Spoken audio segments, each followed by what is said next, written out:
isang bulag na babae na nasusuklam sa sarili dahil lang sa bulag siya at hindi magawang makita ang mga nakikita ng iba. Halos nasa ospital na siya ng ilang buwan dahil sa naghihintay sila ng eye donor para kay Adeline. Malaki ang pasasalamat ni Adeline dahil kasama niya ang kanyang kasintahan na never nagreklamo o napagod na alagaan at punan ang pangangailangan ni Adeline. "Bulag ako. Sinong tangang magmamahal sa katulad ko?" sigaw ni Adeline habang nakaharap sa bintana at pinapakinggan ang huni ng ibon. "Ako, Adeline. Mahal kita. Kahit may nakikita ka man o wala. Ang mahalaga sa akin ay ang puso mo. Nako lang ang laman yan." Wika naman ni Kurt na ikinagulat ni Adeline dahil hindi niya man lang narinig ang pagdating ni Kurt at ang pagyakap sa kanya. "Pero Kurt, habang buhay na akong bulag, paano ka na lang? Kung meron lang sana talagang donor." Malungkot na wika ni Adeline at kinapa ang paligid para sana humiga. Si Kurt na ang gumawa at dahan-dahang inilapag si Adeline at nahiga sa upuan. "Nandito naman ako, Adeline. Hindi ka ba masaya?" Wika ni Kurt na ikinangiti ni Adeline, ngunit agad din namang nawala. "Masaya naman ako, Kurt. Mas magiging masaya nga lang ako kung may mata ako at hindi ako ganito." "Bakit? Hindi pa ba sapat sa'yo na nagmamahalan tayo?" Nalulungkot na tanong ni Kurt sa kanyang kasintahan na agad din namang natigilan. "Kurt, hindi mo naiintindihan. Gusto ko ang magkamata at kung mahal mo talaga ako, gagawa ka ng paraan," sigaw ni Adeline. Kinasusuklaman niya ang lahat, maliban sa kanyang mapagmahal na kasintahan. Si Kurt na handang gawin ang lahat para kay Adeline. Kapalit man nun ay ang buhay niya. Mahal ni Kurt si Adeline, kaya wala na siyang pake kung ano man ang mangyari o ano man ang kailangan niyang harapin para sa kasintahan. Kanyang kasintahan na handa siyang tulungan sa anumang bagay. Si Kurt, at wala nang iba pa. Palagi siyang nandyan para sa kanya. Isang hapon habang nakatanaw sa bintana si Kurt at pinapakiramdaman ni Adeline ang presensya ni Kurt, ay maagap niyang kinuha ang kamay ng nobyo. "Bakit?" takang tanong ni Kurt sa kasintahang si Adeline na ngumiti naman.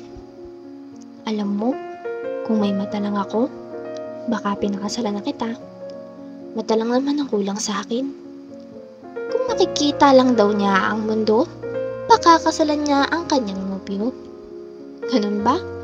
Paano kung sa biglang hindi inaasahang pagkakataon ay mawala ako?" Wika ni Kurt na ikinasimangot naman ni Adeline. "Ayoko. Kasi kung mawawala ka, susunod na ako, Kurt. Mahal din kita. Kaya naman hindi ko kayang mawalay sa'yo."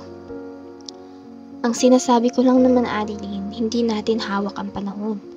Paano kung sa pagkamit mo ng pares na mata ay kasabay ng paglimot mo sa nararamdaman mo para sa akin?" "Ano bang kalokohan yung pinagsasabi mo?" Simula nga noong araw na iyon ay hindi man nakikita ni Adeline, ngunit nararamdaman niya ang pagiging biglaang tahimik ni Kurt. Kaminsan naman ay kinakausap siya nito, ngunit hindi na katulad ng dati. "Kurt, may problema ba?" Isang araw ay tinanong ni Adeline si Kurt na natigil naman sa ginagawa at nilapitan siya. "May masakit ba sa'yo? Okay ka lang ba?" "Kurt, kaya mo pa ba?" "Kurt, kung napapagod ka naman ay okay lang." Pakiramdam tuloy ni Adeline ay makikipaghiwalay na si Kurt sa kanya. Sa kahit na anong oras, pakiramdam niya ay mawawala na siya ng kasintahan sa buhay na maaasahan niya. Sa loob ng ospital ay may hindi inaasahang anunsyo. Dahil mayroon na daw na nag-donate ng 2 pares ng mata. Nabitawan pa nga ni Adeline ang kanyang inumin sa narinig. Hindi niya inaasahan ang bagay na iyon. Napakalaki ng ngiti ni Adeline. Hindi naman naging ganon kakaba ang proseso bago muling nakakita si Adeline.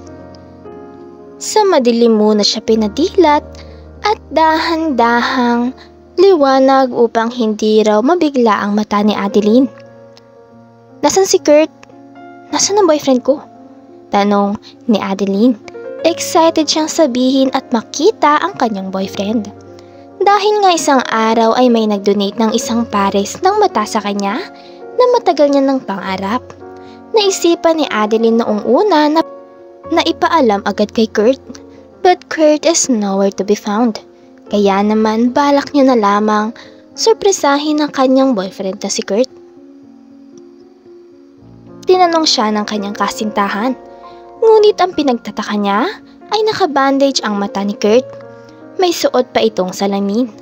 Mas lalong nagbigay gulat kay Adeline noong makitang bulag ito. "Ngayong nakikita mo ng mundo, papakasalan mo ba ako? Ngayon mo sabihin na mahal mo ko."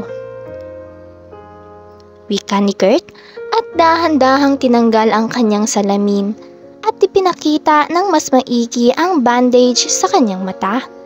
Laking gulat ng dalaga nang makita ang bulag din ang kanyang nobyo at tumanggi itong pakasalan siya. "Hindi! Ayoko, Kurt! Bakit bulag ka rin? Niloko mo ba ako all this time?" "Adeline, Kurt, bakit naman hindi ka nagsabi sa akin noong una? Kurt, bulag din naman ako at maiintindihan pa kita. Sana sinabi mo sa akin noon pa. Ano kung hindi lang ako nagkamata ay habang buhay mo ko lulukuhin?" "Hindi kita niloko, Adeline. Tama na, Kurt. Umalis ka na sa harapan ko at ayokong marinig ng paliwanag mo.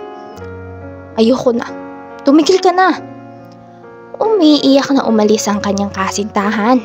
Hindi naman inaasahan or 50-50 na talaga ang nararamdaman ni Kurt sa desisyon ni Adeline.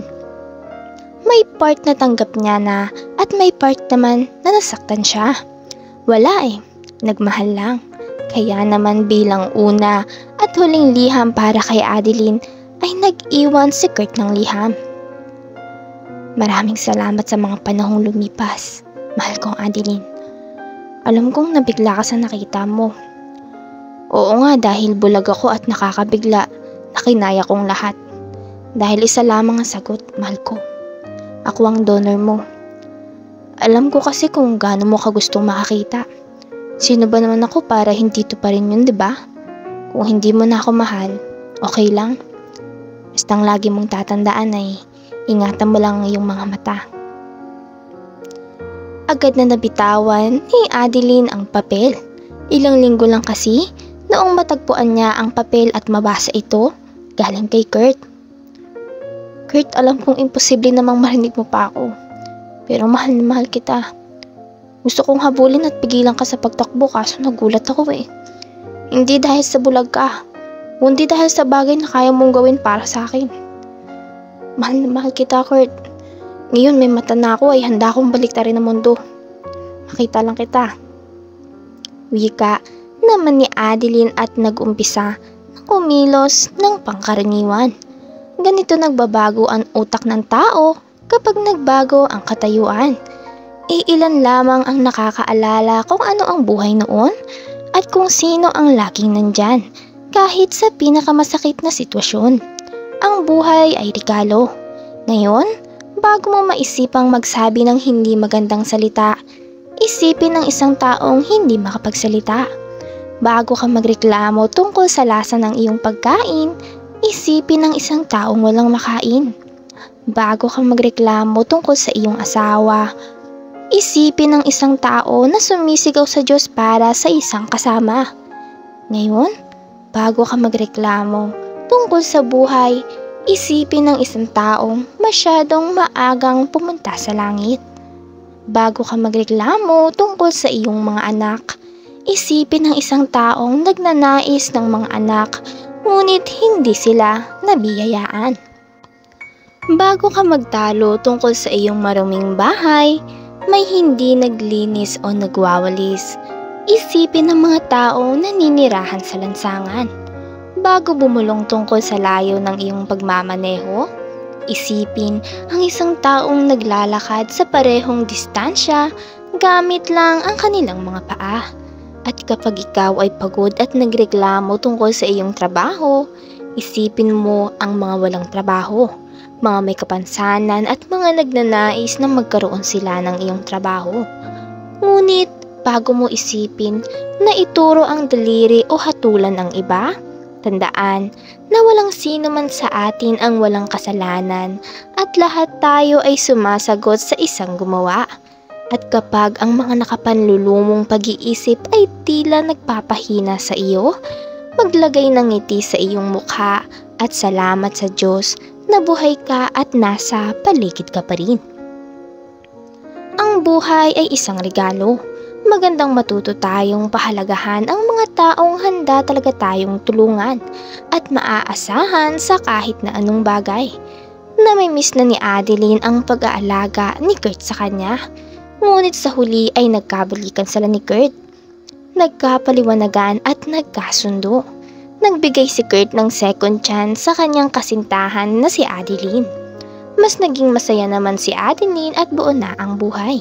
Tapos na rin naman na silang mag-aral kaya naman 4 jobs na sila. Totoo ngang sa buhay is to see is to believe.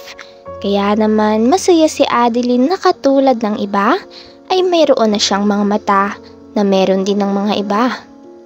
Nasa huli ang pagsisisi, ngunit hindi pa rin nahuhuli ang lahat para magpatawad at magmahalan ang isa't isa.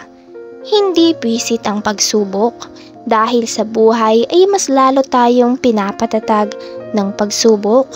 Mas lalong makikita ang halaga ng isa't isa at kung mahal mo ay dapat ingatan mo.